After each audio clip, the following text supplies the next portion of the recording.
Hello everyone, welcome back to my YouTube channel. This is Narendra Yadav. दोस्तों, आज के इस वीडियो में हम लोग पढ़ने जा रहे हैं हिंदी का सेक्शन का एनालिसिस करने जा रहे हैं, जो कि CTET paper two CTET paper two में पूछा गया था और ये पूछा गया था 25 जनवरी 2023 वाले एग्ज़ाम में।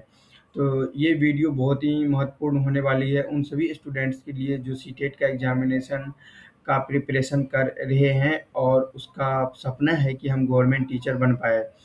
तो ये वीडियो आप लोग ज़रूर इस वीडियो को शुरू से लेके अंतिम तक देखिएगा, तभी इस वीडियो का आपको बेनिफिट मिल पाएगा।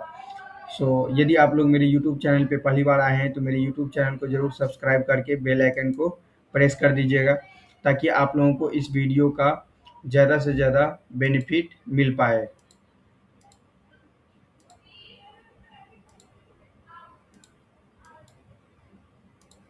ठीक है दोस्तों, तो आइए आज के इस वीडियो को स्टार्ट करते हैं। Let's start this class. तो देखिए, ये हमारा हिंदी का जो सेक्शन है बच्चों, ये इसमें सबसे पहले क्या पूछा है, गद्यांश। तो गद्यांश को ही इंग्लिश में हम लोग क्या बोलते हैं, पैसेज।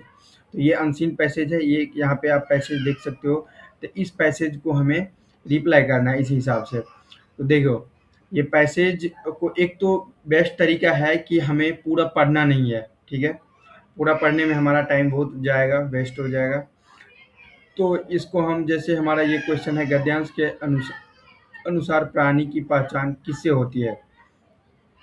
तो इस गद्यांश के अनुसार प्राणी की पहचान किससे होती है, यहाँ पे देखो, यहाँ पे भी लिखा है वाणी प्राणी की पहचान है। क्या लिखा हुआ है यहाँ पे, वाणी प्राणी की पहचान है।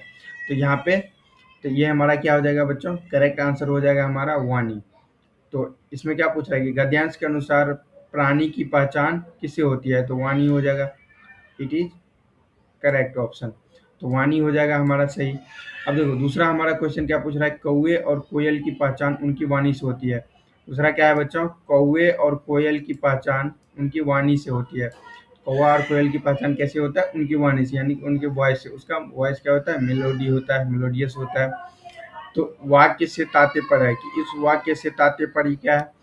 तो आप इसे फटाफट पढ़ भी सकते हो, लेकिन फास्ट भी बना सकते हो। ठीक है बच्चों, एक बार मैं इसे फास्ट में पढ़ ही देता हूँ।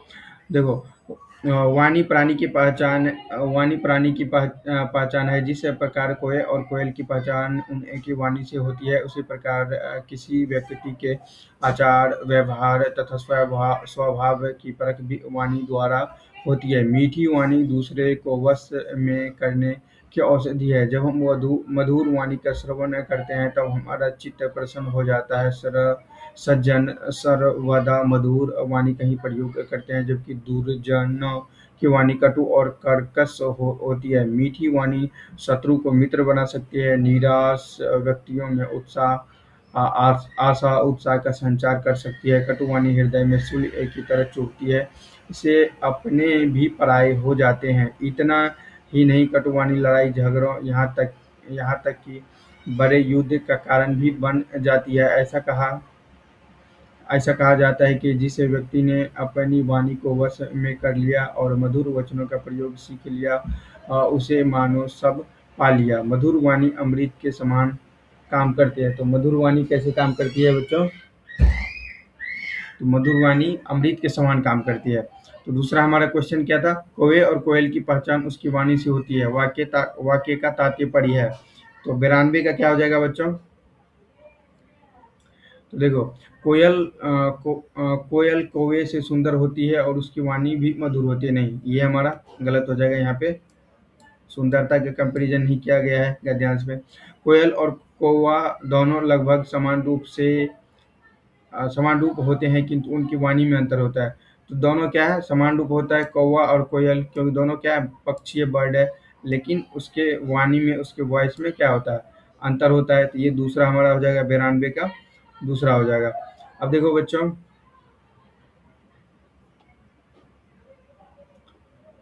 कोयल की मधुर वाणी जग प्रसिद्ध होती है, ये गलत हो जाएगा। कौवे के रंग रूप से परिचित हैं, किंतु कोयल के रंग रूप से नहीं, ये भी हमारा क्या हो जाएगा, गलत हो जाएगा। अब now we are going to discuss about question number 93, which is, इनमें से कौन सा मधुर इनमें से कौन सा गुण मधुर वाणी का नहीं है? यहाँ पे देखो, ये हमारा क्लू है, ये मेन पॉइंट है कि नहीं है। तो मधुर वाणी का गुण नहीं है। 4 ऑप्शन दिया है, उसमें से जो नहीं मधुर, जिसका वाणी, जिसका साउंड, जिसका वॉइस मधुर नहीं होगा, मेलोडी मेलोडी नहीं होगा, मेलोडियस नहीं होगा, वो हमें बताना है, नहीं वाले। ठीक है बच्चों, 93 का, तो 93 का क्या हो जाएगा बच्चों? दूसरों को वश में करना, गलत हो जाएगा। शत्रु को मित्र बनाना, ये भी गलत हो जाएगा। निराश व्यक्तियों में आशा उत्पन्न करना, ये भी हमारा गलत हो जाएगा। अपनों को पराया बनाना, अपनों को पराया बनाना, तो मधुर वाणी का नहीं है, गुण नहीं है ये, अपनों को पराया बनाना। तो 93 का क्या हो जाएगा बच्चों? ये हमारा चौथा हो जाएगा। ठीक है, अब देखो बच्चों, now we are going to discuss about question number 94, which is, जिस व्यक्ति ने अपने वाणी को वश में कर लिया और मधुर वचनों का प्रयोग सीख लिया है, उसने मानो सब पा लिया। ये बात सही है, से आशा है। इससे क्या मीनिंग है, इससे इसका तात्पर्य क्या है? तो 94 का क्या हो जाएगा बच्चों? तो वाणी पर नियंत्रण करने और मधुर वचन बोलने वाले व्यक्ति को धन दौलत मिलती है। क्या मिलती है? धन दौलत। तो ये हमारा क्या हो गया? धन दौलत नहीं मिलती है, तो ये हमारा गलत हो जाएगा। देखो, वाणी पर नियंत्रण और मधुर वचन बोलने वाले व्यक्ति को सभी क्षेत्रों में सफलता मिलती है, तो ये बात सही है। हर जगह वो खुशी रहेगा, सुखी रहेगा और सफल भी हो जाएगा। तो 94 का क्या हो जाएगा? दूसरा हो जाएगा। वाणी पर नियंत्रण करने और मीठे वचन बोलने वाले व्यक्ति को अपमान सहना पड़ता नहीं, ऐसा कहना गलत है। वाणी पर नियंत्रण करने और कटु वचन बोलने वाले व्यक्ति को सब कुछ प्राप्त हो जाता है, ये गलत है। अब देखो बच्चों, now we are going to discuss about question number 95, which is, निम्न में से समूह से भिन्न शब्द युग्म कौन सा है? तो देखो, यहाँ पे 4 ऑप्शंस है और चारों क्या है? एक ग्रुप में है, समूह में है एक दूसरे का, और उसमें हमें भिन्न बताना है जो डिफरेंट होगा। तो 95 का हमारा क्या हो जाएगा बच्चों? देखो, शत्रु और मित्र। तो शत्रु मतलब क्या हो जाता है? इनेमी। मित्र मतलब फ्रेंड। ये इसका एक तरह से अपोजिट मीनिंग टाइप से है, तो ये भिन्न हमें बताना है, तो ये सही है। अपने पराये, ये भी सही है, मतलब ये दुर्गम दुर्जन, ये अपोजिट मीनिंग टाइप से सही है। सूल तुल, लेकिन ये इसकी यदि बात करें, सूल और तुल, तो ये नहीं है, इसमें कोई सैनोनिम्स और एंटोनिम्स नहीं दिखाया गया है, तो ये हमारा गलत हो जाएगा और यही हमारा क्या हो जाएगा बच्चों? सही हो जाएगा। ठीक है, अब देखो, now we are going to discuss about question number 96, which is, वाणी प्राणी की पहचान है। वाणी क्या है बच्चों? वाणी यानी कि बोली, जो हम लोग कुछ बोलते हैं, वो क्या है? किसी भी क्रिएचर का, किसी भी प्राणी का वो आइडेंटिटी है। It's a identity of any creature in this world, in this planet, on this planet. Okay, तो वाक्य का अर्थ के आधार पर वेद बताइए। तो इसका वाक्य का जो अर्थ है, मीनिंग है, उसके आधार पे हमें अर्थ बताना है, वाक्य का अर्थ बताना है। ठीक है, कौन से वाक्य है? ठीक है बच्चों, 96, तो 96 में क्या हो जाएगा बच्चों? इच्छा, इच्छावाचक वाक्य, इसमें कोई इच्छा से रिलेटेड नहीं है, ये गलत हो जाएगा। संकेत भी नहीं है, तो ये भी हमारा गलत हो जाएगा। विधानवाचक, 96 का क्या हो जाएगा बच्चों? ये हमारा सही हो जाएगा, विधानवाचक। और संदेहवाचक, ये भी हमारा क्या हो जाएगा? गलत हो जाएगा। अब देखो बच्चों, we are going to discuss about question number 97, which is, कटुवाणी के कारण डैश डैश नहीं होते। यहाँ पे देखो, की पॉइंट हमें याद रखना है, नहीं होने वाला हमें बताना है। तो 97 का क्या हो जाएगा बच्चों? लड़ाई झगड़े, ये गलत हो जाएगा। अपने पराये, अपने पराये, ये भी हमारा गलत हो जाएगा। पराये अपने, पराये जो दूसरे हैं वो अपने हो जाएगा, तो ये हमारा क्या हो जाएगा बच्चों? सही हो जाएगा। बड़े युद्ध, ये भी गलत हो जाएगा। इसका मतलब कटुवाणी के कारण, कटुवाणी कटुवाणी के कारण नहीं होता है। तो अपने जो होता है, पराये जो होता है, वो अपने नहीं होगा, वो पराया ही रहेगा। ठीक है, यदि अच्छा वाणी बोलेंगे, अच्छे से बात करेंगे, मेलोडी मेलोडी तरीके से, मधुर स्वर में, तो पराये भी अपने हो सकता है, लेकिन यहाँ बोल रहा है कि नहीं हो सकता, इसलिए हमारा वो हो जाएगा। अब देखो बच्चों, no we are going to discuss about question number 98। Question number 98 में हमारा क्या है कि हमारा मन कैसे वाणी सुनकर प्रसन्न हो जाता है। तो मतलब हमारा जो मन है, हमारा मन कितना होता है? बहुत चंचल होता है। कौन से वाणी को सुन के प्रसन्न हो जाता है? तो कैसी वाणी सुनकर, तो वाणी सुनकर नहीं, कौन से वाणी पूछ रहा है वो, कटु नहीं, ये तो नहीं होगा, कर्कश ये भी नहीं होगा, मधुर वाणी हो जाएगा। ठीक है बच्चों, ये हमारा सही हो जाएगा, मधुर वाणी। 98 का हो गया। अब देखो बच्चों 99 में हमारा क्या है, बड़े युद्ध का कारण भी बन सकती है, वाक्य में निपात शब्द है। तो बड़े, यहाँ पे बड़े, ये हमारा मेन की पॉइंट्स है। तो इसमें क्या बोल रहा है कि युद्ध का कारण भी बन सकता है। तो 99 का क्या हो जाएगा बच्चों, बड़े, वाक्य में हमें क्या बताना है, निपात शब्द। तो बड़े नहीं होगा, का भी नहीं होगा, वन भी हमारा गलत हो जाएगा। अब देखो बच्चों ये हमारा भी, तो ये हमारा निपात शब्द हो जाएगा। ठीक है, ये हमारा सही है। अब देखो let me check one thing and I want to discuss about it, what is meaning of निपात शब्द।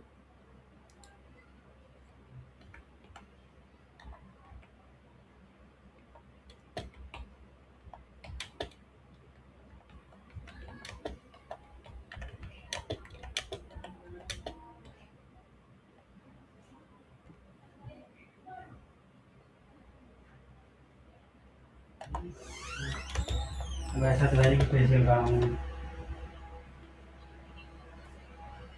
देखो बच्चों अब हम लोग पढ़ने जा रहे हैं निपात शब्द। ये हमारा थोड़ा सा अच्छा चीज था, इसीलिए मैं इसको आपको डिटेल से डीपली बताने की कोशिश कर रहा हूँ। तो देखो निपात शब्द हिंदी ग्रामर में क्या होता है, तो हिंदी व्याकरण में निपात शब्द ऐसे शब्द होते हैं जिनका अपना अलग पूरा अर्थ नहीं होता है, लेकिन वाक्य में जोड़, भाव, प्रश्न, आश्चर्य, तुलना, निषेध आदि दिखाने में काम करता है।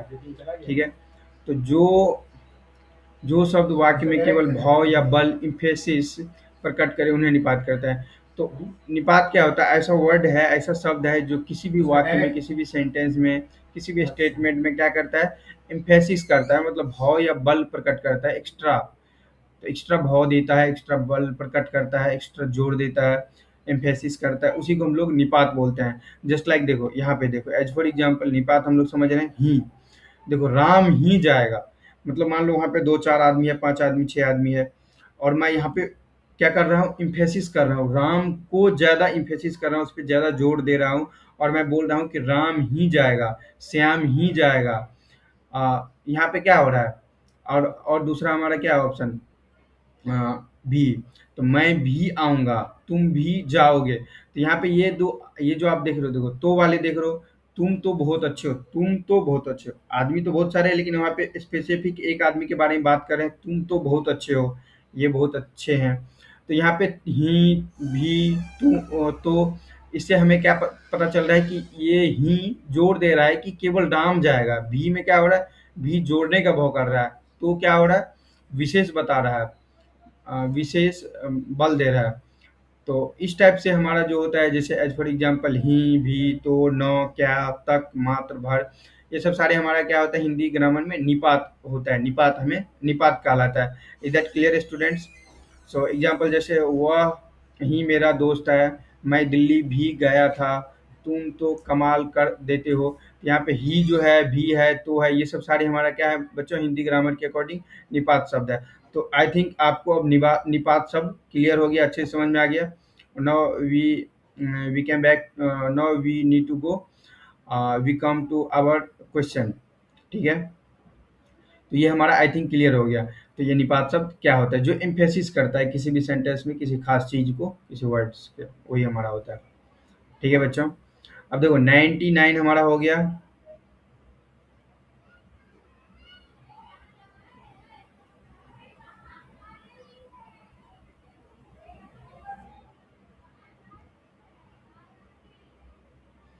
अब देखो बच्चों हमारा ये क्वेश्चन है, क्या है कि निर्देश, ये हमारा इंस्ट्रक्शंस है 100, क्वेश्चन नंबर 100 टू 105 के लिए, कि दिए गए वाक्यांश को पढ़कर उत्तर दीजिए। ये हमारा वाक्यांश है, ठीक है, इसे हमें पढ़ के फिर उत्तर देना है। कस्बे की सांझ, कस्बे की सांझ, कंडों का धुआं, कल्बों की फुंसियाँ जल उठी, यहाँ वहाँ अभी गए साल, यहाँ आई है बिजली, लेकिन बस एक सड़क छूते हुए निकली, कुत्ता, लोट, सड़कें और कौओं की कौं कौं, धूल भरे चौराहे, पूछ रहे नाम गाँव। तो ये हमारा क्या है, एक वाक्यांश है, अब हमें इस पे बेस्ट रिप्लाई करना है, बताना है। तो देखो, we are going to discuss about question number 100, which is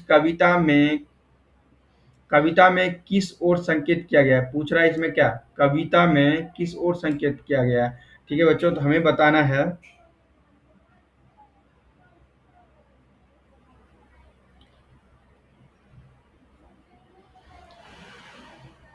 तो देखो, गांव में बिजली की पर्याप्त मात्रा की ओर, ये गलत हो जाएगा, ये सही नहीं होगा हमारा। गांव में बल्बों की लड़ियां की ओर, ये भी हमारा गलत हो जाएगा। गांव में सुविधाओं के अभाव की ओर, तो एक सा का हमारा क्या हो जाएगा बच्चों, ये हमारा तीसरा सही हो जाएगा। क्या हो जाएगा, गांव में सुविधाओं के अभाव की ओर, ये हमारा तीसरा सही हो जाएगा। अब देखो बच्चों, ये हमारा गलत हो जाएगा, गांव में कुत्तों की अधिक संख्या की ओर, ये भी हमारा गलत हो जाएगा। अब देखो बच्चों, we are going to discuss about question number 101। तो 101 में क्या बोल रहा है बच्चों, कि अ, बुझे कंडों,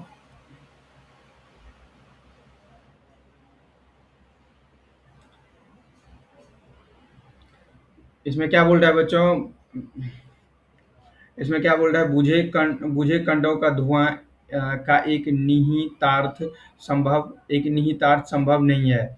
तो इसमें ये हमारा जो की पॉइंट्स है, नहीं नहीं, ये हमें ध्यान में रखना है। जहाँ भी कहीं निगेटिव या नहीं रहे, तो वही बच्चे ज़्यादा कंफ्यूज करते हैं किसी भी क्वेश्चन में। ठीक है बच्चों, अब देखो क्वेश्चन नंबर 101। तो 101 में हमारा क्या हो जाएगा बच्चों, अ, अ, उपले समाप्त हो गए हैं, ये हमारा गलत हो जाएगा। चूल्हे बुझ चुके हैं, ये भी हमारा गलत हो जाएगा। भोजन पक चुका है, ये भी हमारा गलत हो जाएगा। अन्न का अभाव, तो ये हमारा अकॉर्डिंग टू वाक्यांश या गद्यांश बोल सकते हो, पैसेज जो छोटा सा था, ये हमारा सही हो जाएगा, अन्न का अभाव। तो क्वेश्चन नंबर 1 से 1 का क्या हो जाएगा बच्चों, अन्न का अभाव। अब देखो बच्चों, दूसरा क्वेश्चन हमारा क्या है, गांव में बिजली कब आई? पूछ रहा है कि गांव में बिजली कब आई। 1 महीना पहले, ये गलत हो जाएगा। 1 वर्ष पहले, तो 1 वर्ष पहले ये हमारा क्या हो जाएगा बच्चों, सही हो जाएगा। 2 वर्ष पहले ये हमारा क्या हो जाएगा बच्चों, गलत हो जाएगा। अगले वर्ष ये भी हमारा गलत हो जाएगा। अब देखो बच्चों, we are going to discuss about question number 103। तो 1 से 3 का क्वेश्चन है हमारा, बल्बों की फुंसियां से आशय है। बल्बों की फुंसियां का मतलब क्या है, तो बल्बों की संख्या कम नहीं, गलत है। बल्ब फुंसियों की तरह होते हैं, ये भी हमारा गलत है। बल्बों की रोशनी कम, तो 1 से 3 का क्या हो जाएगा बच्चों, बल्बों की रोशनी कम हो गया है, कम है। ठीक है। तो ये बल्बों की रोशनी कम है, ये हमारा क्या हो जाएगा बच्चों, ये हमारा करेक्ट आंसर हो जाएगा। और ये हमारा क्या हो जाएगा, बल्बों की फुंसी रोग हो गया। तो ऐसा कोई नहीं है, रोग तो नहीं होता है, बस रोशनी कम हो गया। अब देखो बच्चों, we are going to discuss about question number 104, which is गांव में बिल्ली डैश डैश होते हैं। तो इसमें हमें बताना है कि 1 से 4 का क्या हो जाएगा बच्चों, चहु और, ये गलत हो जाएगा। पर्याप्त मात्रा में, ये भी हमारा गलत हो जाएगा। एक ही सड़क पर, 1 से 4 का क्या हो जाएगा बच्चों, एक ही सड़क पर, ये हमारा क्या हो जाएगा, सही हो जाएगा। एक दिन में ही आता है, ये हमारा क्या हो जाएगा बच्चों, गलत हो जाएगा। समूह से भिन्न शब्द है, तो 1 से 5 में हमें बताना है समूह से भिन्न शब्द कौन सा है। तो गांव, कस्बा, सड़कें, बूझे, तो ये हमारा समूह से भिन्न क्या हो जाएगा बच्चों, बूझे, ये हमारा गलत हो जाएगा। और यही हमारा क्या हो जाएगा बच्चों, सही है, क्योंकि ये समूह से भिन्न है। कस्बा देखो, कस्बा, सॉरी, गांव, कस्बा और सड़कें, तो गांव और कस्बा दोनों क्या है, एक तरह से सिमिलर है। कस्बा गांव, छोटे छोटे जो गांव होता है, सड़कें, उसी गांव में सड़क भी होता है। और बूझे, ये हमारा कंप्लीटली डिफरेंट है, तो ये हमारा सही हो जाएगा। तो देखो, we are going to discuss about question number 106, भाषा विकास में बच्चे जिन शब्दों और जिन शब्द भाषा विकास में बच्चे जिन शब्द और शब्द संयोजनों को समझते हैं, वे क्या कहलाते हैं। ठीक है बच्चों, तो 1 से 4 में,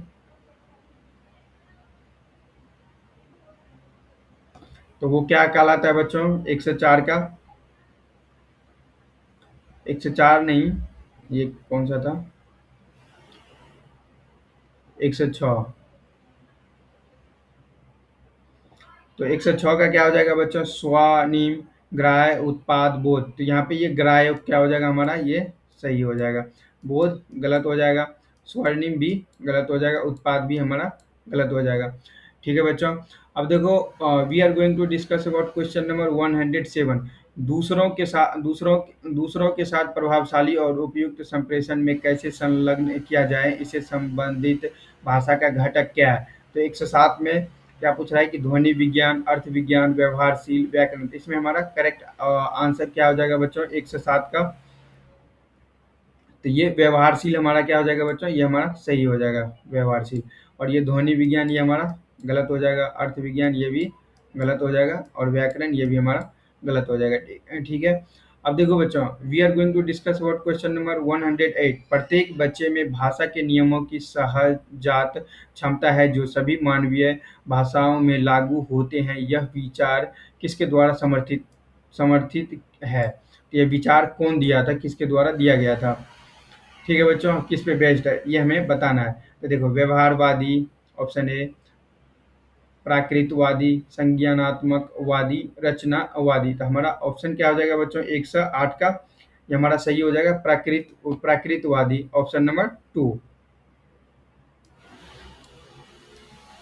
ये सही हो जाएगा। व्यवहारवादी ये हमारा गलत हो जाएगा। संज्ञानात्मकवादी ये भी हमारा गलत हो जाएगा। रचनात्मकवादी ये भी गलत हो जाएगा। अब देखो, we are going to discuss about question number 109 which is विद्यार्थी द्वारा पढ़ी गई कहानी को अपने शब्दों में दोबारा कहना इससे किसके आकलन में सहायता मिलती है? तो सटीकता, प्रभाव, बोध, स्मृति। तो ये हमारा क्या हो जाएगा बच्चों 109 का? सटीकता ये गलत हो जाएगा, प्रभाव भी गलत हो जाएगा, बोध भी गलत हो जाएगा, स्मृति। तो 109 का क्या हो जाएगा बच्चों?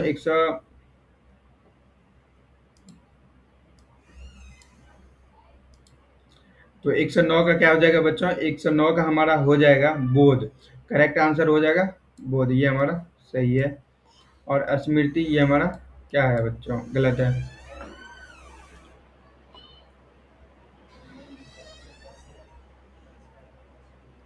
अब देखो बच्चों, we are going to discuss about question number 110। 110 में क्या बोल रहा है कि भाषा अधिगम, मतलब भाषा जो लर्निंग होता है, भाषा एक्विजिशन होता है, में बोधगम्य निवेश से बोधगम मतलब जब हम उसको लर्निंग करते हैं तो वो जो निवेश करते हैं, लर्निंग का निवेश, तो उससे क्या तात्पर्य होता है? बच्चे को उनकी भाषा के वर्तमान स्तर से एक स्तर ऊपर का भाषाई निवेश करना। मतलब अभी जो बच्चे का जो एक लेवल है, एक स्तर है, उससे थोड़ा सा अपग्रेड करना, मतलब एक लेवल ऊपर होना, ये भाषाई क्या है? निवेश है। भाषा में निवेश करना, वहाँ पे इन्वेस्ट करना। तो ये हमारा क्या हो जाएगा? सही हो जाएगा बच्चों। अब देखो, दूसरा हमारा क्या है कि बच्चों को उनकी भाषा के वर्तमान स्तर के समान का ही भाषा निवेश देना चाहिए। हमारा क्या हो जाएगा? गलत हो जाएगा। बच्चों को लक्ष्य भाषा में संलग्न होने के अधिकतम अवसर देना, ये भी हमारा गलत हो जाएगा। कथा वाचन शिक्षा शास्त्र के माध्यम से भाषा अधिगम में रुचिकर बनाना, ये भी हमारा क्या हो जाएगा? गलत हो जाएगा। तो ये हमारा क्या हो जाएगा बच्चों? सही हो जाएगा, ऑप्शन ए। अब देखो बच्चों, क्वेश्चन नंबर 101 में 111 में क्या पूछ रहा है कि एक अध्यापक विद्यार्थी को एक पाठ पढ़ा रही है। तो एक अध्यापक है, एक टीचर है, वो क्या कर रही है? विद्यार्थी को पाठ पढ़ा रही है। पढ़ाते समय वह शब्द संपदा पर ध्यान केंद्रित कर रही है। विद्यार्थियों को उनकी मातृभाषा में शब्दों के अर्थ समझा रही है। वह अनुच्छेद की एक एक पंक्ति का अर्थ बच्चों की निज की भाषा में समझाती है। वह कक्षा में किस विधि उपागम का प्रयोग कर रही है? तो क्या हो जाएगा इसमें से? ऑप्शन कौन हो जाएगा बच्चों? सही ऑप्शन संप्रेषात्मक उपागम, संरचनात्मक उपागम, श्रव्य भाषिक उपागम, व्याकरण अधिगम, व्याकरण अनुवाद अधिगम। तो 111 में हमारा क्या हो जाएगा बच्चों? 111 में हो जाएगा व्याकरण अनुवाद विधि। तो व्याकरण अनुवाद विधि ये जो हमारा ऑप्शन है, ये हमारा क्या हो जाएगा बच्चों? सही हो जाएगा। श्रव्य भाषिक उपागम ये हमारा गलत हो जाएगा। संरचनात्मक उपागम ये भी हमारा गलत हो जाएगा। संप्रेषात्मक उपागम ये भी गलत हो जाएगा। अब देखो we are going to discuss about question number 112। संरचनात्मक उपागम के अनुसार एक अध्यापक को किस सिद्धांत के आधार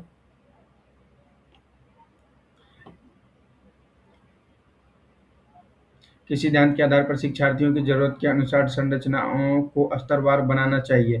तो 112, तो 112 में हमारा क्या हो जाएगा बच्चों? उपयोगिता, सरलता, अध्यापन में आसान। तो ये हमारा क्या हो जाएगा बच्चों? गलत हो जाएगा। प्रकार्य, वर्गीकरण और बारंबारिता, ये हमारा क्या हो जाएगा बच्चों? करेक्ट आंसर हो जाएगा। पुरानेपन के आधार पर श्रेणीकरण, स्थायित्व, ये भी हमारा गलत हो जाएगा। अनुमान, उत्पाद और सामूहिकरण, ये भी हमारा गलत हो जाएगा।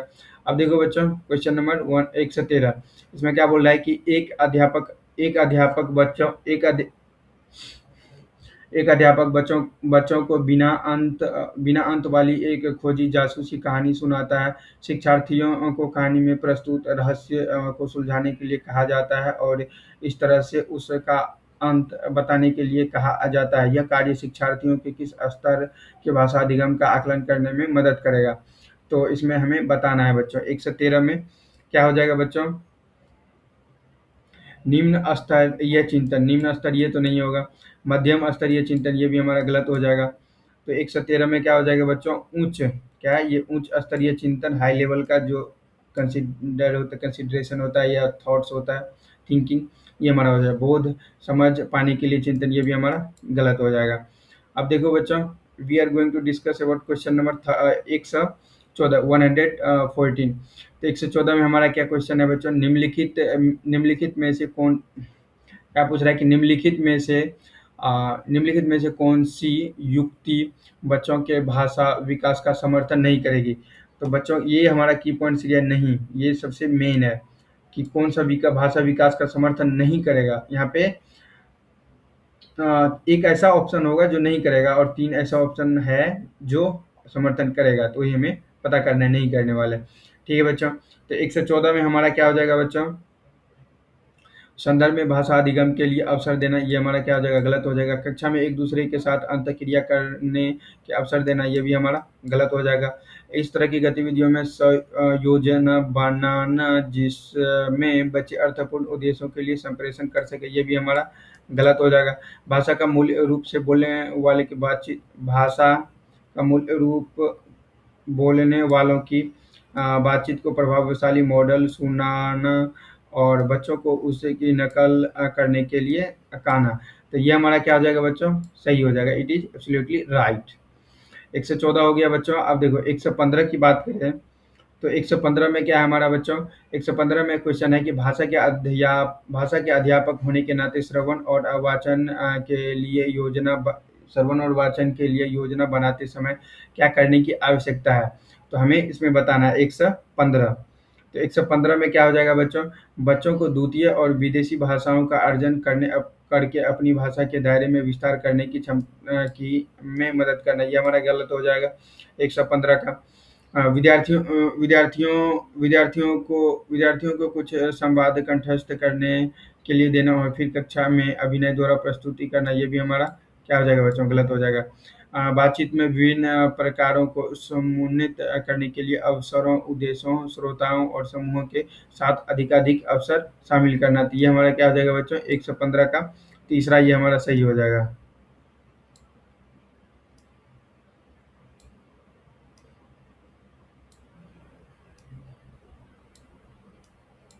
ठीक है बच्चों, 115 एक और हमारा यहाँ पे ऑप्शन है। कक्षा में विद्यार्थी के भाषा प्रदर्शन के तुलना दूसरों के साथ करने के लिए उसके मजबूत पक्ष, आवश्यकताओं, रुचियाँ और प्राथमिकताओं की पहचान करना, ये हमारा क्या हो जाएगा? गलत हो जाएगा। ठीक है बच्चों, अब देखो we are going to discuss about question number 116। 116 का हमारा क्वेश्चन क्या है? निम्नलिखित में से कौन सा कथन सही है? तो जो कथन हमें सही है उसके बारे में हमें बताना है कि कौन सा सही है। तो 116 में क्या हो जाएगा बच्चों? लेखन में सृजन शामिल है, प्रतिलेखन नहीं, तो ये हमारा क्या हो जाएगा बच्चों? गलत हो जाएगा। लेखन में प्रतिलेखन शामिल है, सृजन नहीं, ये भी हमारा क्या हो जाएगा बच्चों? गलत हो जाएगा। तो 116 का ये भी गलत हो जाएगा। कुछ लेखनों में सृजन एवं प्रतिलेखन दोनों ही शामिल है, ये क्या हो जाएगा बच्चों? ये भी गलत हो जाएगा। सभी प्रकार के लेखनों में सृजन एवं प्रतिलेखन दोनों शामिल है, तो ये हमारा क्या हो जाएगा बच्चों? ये हमारा सही हो जाएगा, इट इज़ एब्सोल्युटली राइट। तो सभी प्रकार के लेखनों में सृजन एवं प्रतिलेखन दोनों शामिल है। तो 116 में हमारा क्या हो जाएगा बच्चों, 116 में हमारा चौथा सही हो जाएगा। अब देखो बच्चों, we are going to discuss about question number 117। निम्नलिखित में से निबंध प्रकार शिक्षार्थियों को अपनी पांचों इंद्रियों के बेहतर प्रयोग के अवसर देते हैं। तो इसमें से कौन से ऐसे निबंध का प्रकार है जो शिक्षार्थियों को लर्नर्स को पांचों इंद्रियों का यूज करने के लिए बेहतर प्रयोग का अवसर देता है, अपॉर्चुनिटी देता है। तो 117 का हमें बताना है। तो 117 का क्या हो जाएगा बच्चों, समझ बूझ पर आधारित निबंध, ये हमारा क्या हो जाएगा बच्चों, गलत हो जाएगा। वर्णात्मक निबंध, तो वर्णात्मक निबंध ये हमारा क्या हो जाएगा बच्चों, सही हो जाएगा। तर्क आधारित निबंध ये हमारा क्या हो जाएगा बच्चों, गलत हो जाएगा। व्याख्यात्मक निबंध ये भी गलत हो जाएगा। तो ये हमारा 117 का क्या हो जाएगा बच्चों, वर्णात्मक निबंध। ठीक है बच्चों। अब देखो हमारा क्वेश्चन है नेक्स्ट क्वेश्चन हमारा क्या बोल रहा है कि 118 में कि वह कौन सा अवधि है जिसमें बच्चे भाषा अधिगम हेतु सर्वाधिक रूप से ग्राह्यशील होता है, मतलब ग्रहण करता है, कोई भी चीज सीखता है भाषा अधिगम में। तो वो कौन सा अवधि होता है, वो कौन सा तरीका होता है, सोर्स होता है। तो 118 में हमें बताना है बच्चों, 118 में मौन अवधि नहीं है, ये मौन अवधि ये गलत है। चुनौतीपूर्ण अवधि ये भी हमारा क्या है बच्चों, गलत है। भाषिक अवधि 118 में क्या हो जाएगा बच्चों, भाषिक अवधि। जागरूकता संबंधी अवधि ये भी हमारा गलत हो जाएगा। ठीक है बच्चों। तो 118 में क्या हो जाएगा, तीसरा हो जाएगा। अब देखो बच्चों 119 की बात करें, क्वेश्चन नंबर 119 में हमारा क्या बोल रहा है कि निम्नलिखित में से कौन सा भाषा विकास के लिए सर्वाधिक रूप से महत्वपूर्ण है, मतलब लैंग्वेज डेवलपमेंट के लिए कौन सा सोर्स, कौन सा तरीका सबसे ज़्यादा इम्पोर्टेंट है।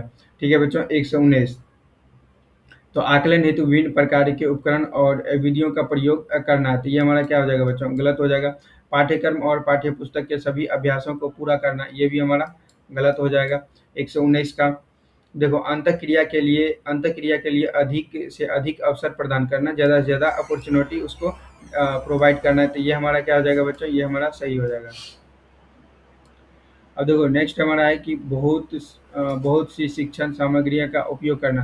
तो जब वो बहुत सारे जो सोर्सेज को यूज करेगा तो वो ज़्यादा कंफ्यूज हो सकता है और ज़्यादा वो रिवीजन नहीं कर पाएगा। तो इसी तरीके से ये भी हमारा गलत हो जाएगा।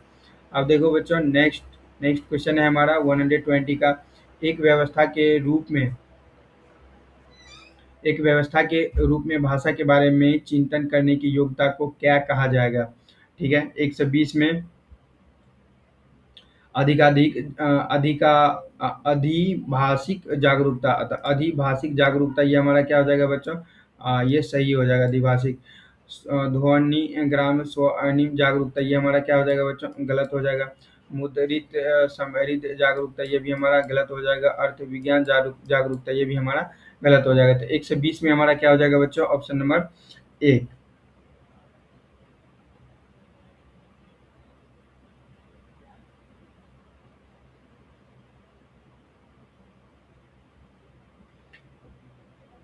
तो देखो बच्चों आज के इस क्लास में मैं आप लोगों को ये हिंदी वाले जो सेक्शन है जो पूछा गया था, ये जनवरी 2023 में जो पूछा गया था हिंदी वाले सेक्शन, वो मैं ऑलरेडी कवर कर दिया हूँ। 25 जनवरी को जो पूछा गया था, 25 जनवरी 2023 में हिंदी वाले सेक्शन का ये ऑलरेडी पूरा कवर कर दिया हूँ। सारे जो आंसर्स है, एक्सप्लेनेशंस है, वो एक्यूरेट है। मैंने ऑलरेडी रिसर्च करके आप लोगों को पढ़ाया है बेहतरीन तरीके से, ताकि आप लोगों को रिवीजन में काम आएगा। आप एग्ज़ाम देने से पहले प्रीवियस ईयर के जो क्वेश्चंस है उसको अच्छे से रिवीजन करके एग्ज़ाम में देने जाओगे, एग्ज़ाम में बैठोगे, फिर आपका अच्छा परफॉर्मेंस आप कर पाओगे। तो I hope you really enjoy this video and you really like this video.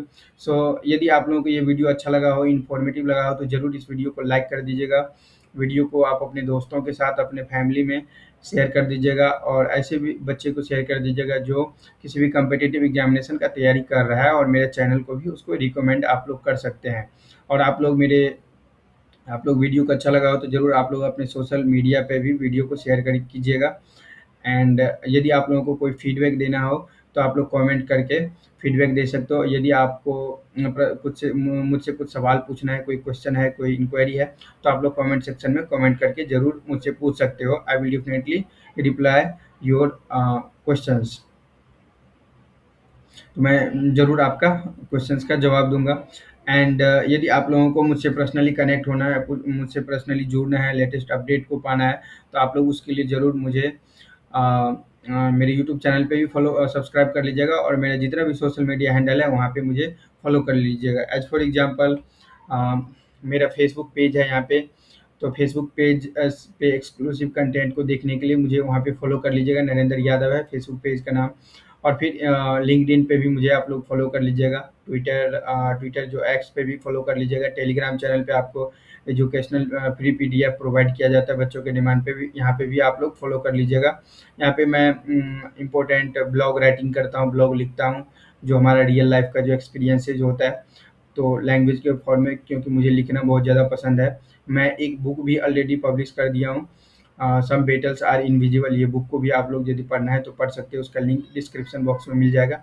और एक और बुक है जो मैं पब्लिश किया हूँ, द टॉम ऑन द हिल, तो ये भी स्टोरी आप लोग पढ़ सकते हो, लिंक डिस्क्रिप्शन बॉक्स में दिया हुआ है। यहाँ पे एक्सक्लूसिव कंटेंट को पाने के लिए आप लोग रंबल पे भी मुझे फॉलो कर सकते हो। पॉडकास्ट सुनने के लिए स्पॉटिफाई पे भी मुझे फॉलो कर लीजिएगा। और यदि आप लोगों को बिहाइंड द सीन्स वाले कंटेंट देखना है, ब्लॉग देखना है, ट्रेवल ब्लॉग या टीचिंग से बिहाइंड द सीन्स या वर्कआउट से रिलेटेड वीडियो, तो आप लोग एक्सक्लूसिव वीडियो को देखने के लिए ज़रूर इस चैनल को भी सब्सक्राइब कर लीजिएगा। इस चैनल को सब्सक्राइब करके बेल आइकन को प्रेस कर दीजिएगा। और ये नरेंद्र यादव जो हमारा यूट्यूब चैनल है, ये ग्लोबल ऑडियंस को टारगेट करने के लिए बनाया गया है। और ये चैनल मैं कंप्लीट इंग्लिश में बनाता हूँ इसमें वीडियो। और ये जो वीडियो होता है, ये mental health, physical health, social awareness, जियो पॉलिटिक्स, ये ओवरऑल वेलबींग और इन्फॉर्मेटिव और नॉलेज से रिलेटेड मोटिवेशनल वीडियो भी कभी-कभी इस पे अपलोड किया जाता है।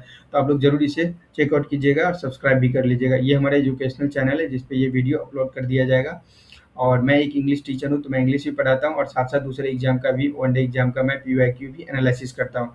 तो definitely please subscribe my all the YouTube channel, and please follow me on my all the social media handles.